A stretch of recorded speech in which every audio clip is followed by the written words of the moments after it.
ఏమిటో సీత, ఈ మధ్య దొంగరాముడి పరిస్థితి ఏమీ బాగుండట్లేదు. ఎవరు చూసినా పెద్ద లక్షాధికారులేగా సూటు బుట్టు వేసుకుని తిరగడమే తప్ప జేబులో దమ్మిడి ఉండడం లేదు. మనం కష్టపడి జేబులు తీర కత్తిరిస్తే అందులో అగ్గిపెట్లు, రేషన్ కార్డు, నిరోధులు, సిగరెట్ పీకులు దొరుకుతున్నాయి.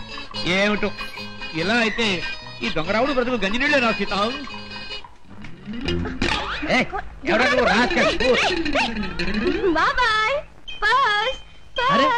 వాడి పర్సు నువ్వు కొట్టేసావా? ఇదిగో నీ దొంగరాముడు మించిపోయిన దొంగ చేతే చేత నువ్వు. ఇటు పక్క ఒక జేబు దొంగ పరిగెట్టుకొచ్చాడు, చూసారా? చూడు నాయనా, పోలీసులకు ఎర్ర టోపీ కాకి డ్రెస్ ఉన్నట్టు జేబు దొంగ కంటూ ప్రత్యేకంగా ఓ డ్రెస్ ఉండదు. ఆనవారు పడ్డాను. నాకు ఎదురు సమాధానం చెప్పొద్దు, నాకు ఏడుపు వచ్చేస్తుంది. ఆ పరిగెట్టుకొచ్చినాడు, ఎటు వెళ్ళాడు? అటు పక్క పారిపోయాడు. ఇటు పక్క నాకు ఏడుపు వచ్చేస్తుంది.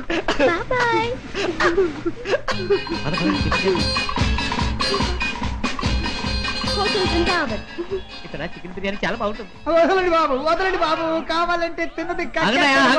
ఏమిటి, ఏం జరిగింది? మీ వంటకు వచ్చిన వాడిని ఎలా ఊపుతారా? ఊపడం కదా, నాకు అర్థం కదయ్యా. హోటల్లో తిని బిల్లు ఎక్కుట్టిన వాళ్ళు ఈ మురుక్కారులో పారేస్తారు. పాపేవాడి చేత బిల్లు ఎక్కుంటే వాళ్ళని మురుక్కారులో సముద్రంలో పారేయండి. ఇదిగో నేను 1 2 3 చెప్తాను, వీళ్ళు అందులో పడేయండి.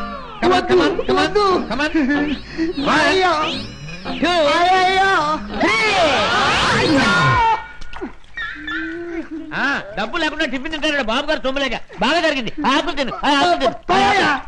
చెప్పచ్చు. చూడు బాబు, చెప్పండి సార్. 2 చికెన్ బిర్యానీ, 4 కట్లెట్స్, 1 అడగను ఖైమా బాల్. బాబు, ఆ జేబు దొంగ దొరికాడా? ఇంకా లేదమ్మా, ఏడుపు వచ్చేస్తుంది. ఏడోటి ఎందుకు గాని, కూర్చోండి, టిఫిన్ తిందురు గాని. అలాగే కూర్చోవయ్యా, తిందువు గాని. రోజు 10 మందికి పెడతాను కానీ మాకు తిండి సహించదు. చూడు, నీకు చికెన్ బిర్యానీ కావాలా, ఖైమా బాల్స్ కావాలా, కట్లెట్స్ కావాలా? సార్ అన్నీ తింటా. నన్ను తింటావని అమ్మగారు బాగా పట్టరావా?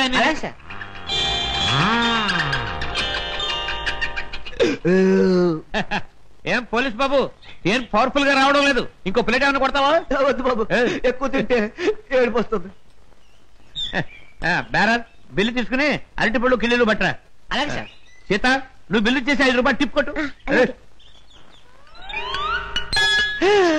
ఏంటయ్యా బాంబు చూసి భయపడ్డట్టు అలా భయపడిపోతావు?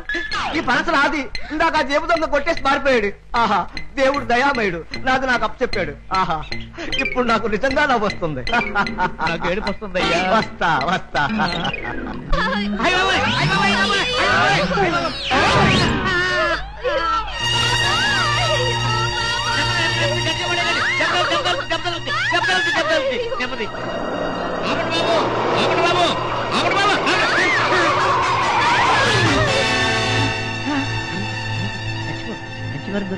మంచి మంది దొరికింది. అమ్మో నాయన, బాబాయ్, అబ్బాయ్, అబ్బో, అయ్యయ్యో. ఏం జరిగింది? ఏం జరిగిందా? నా ఒక్కగానొక్క కూతుర్ని నీ కారుకు బలి చేసుకుని ఇంకా ఏం జరిగిందని అడుగుతున్నావా నాయనా? నీ పుణ్యమా అంటూ వయసు వచ్చిన నా బంగారు తల్లిని నీ పొట్టని పెట్టుకున్నావా నాయనా? అయ్యయ్యో, అయ్యో అయ్యో. అబ్బా, నా వంక చూడబ్బా, నా వంక చూడబ్బా.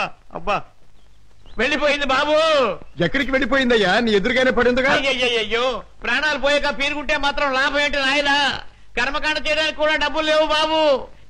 గంధపు చెక్కలతో దానం చేద్దామని అనుకున్నాను బాబు. ఇప్పుడు మామూలు పొలకు కూడా డబ్బు లేవు తల్లు. అయ్యా, అయ్యో పాపం. బాబాయ్, గంధపు చెక్కలు లేకపోయినా మామూలు పుల్లలతో కాల్చొచ్చుగా. చాలు బాబు, చాలు. గంధపు చెక్కలు నా సాగుకు చూసుకోవచ్చు. మామూలు కర్మకాండకైనా 300 కావాలి నాయనా. అంతే కదా బాబాయ్. డిక్కీలో డబ్బా ఉంది, పట్రా. డబ్బా? ఏం డబ్బా బాబు? డబ్బులు డబ్బా? చూస్తే నీకే తెలుస్తుందిగా, పట్రా.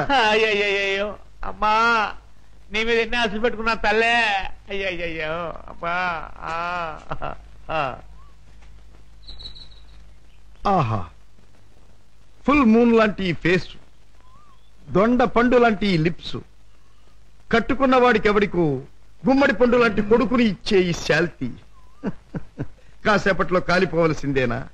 మాడి మసై బూడిదైపోవలసిందేనా? బాబు, బాబు, ఇందులో డబ్బులు ఉన్నట్టు లేదే బాబాయ్. నీ దగ్గర అగ్గి పెట్టుంటే ఇలా బాబు, బీడీ కాల్చుకుంటావా? అదే, ఏం లేదు. ఈ డబ్బాలో ఉన్న పెట్రోల్ ఆ పిల్ల మీద పోసి ఈ అగ్గి పుల్ల గీసి